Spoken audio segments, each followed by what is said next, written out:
How to use your voice in Suno AI.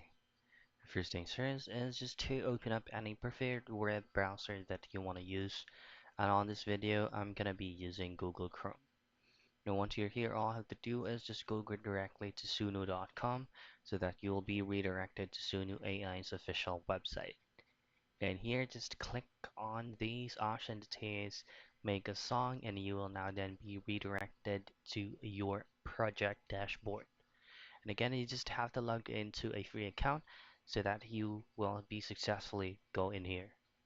Now, for you to use your own voice, you just have to create any songs that you'd like and then upload your audio.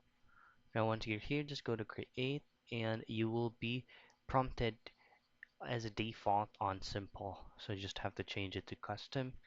Scroll down and click on more options. Scroll down again and click on add audio. Now this is where you can upload your voice.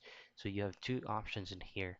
It's either to record an audio of your own voice, or if you already have a pre-recorded audio that you do have on your files, then just simply choose on select a file, look for that recording audio file and upload it.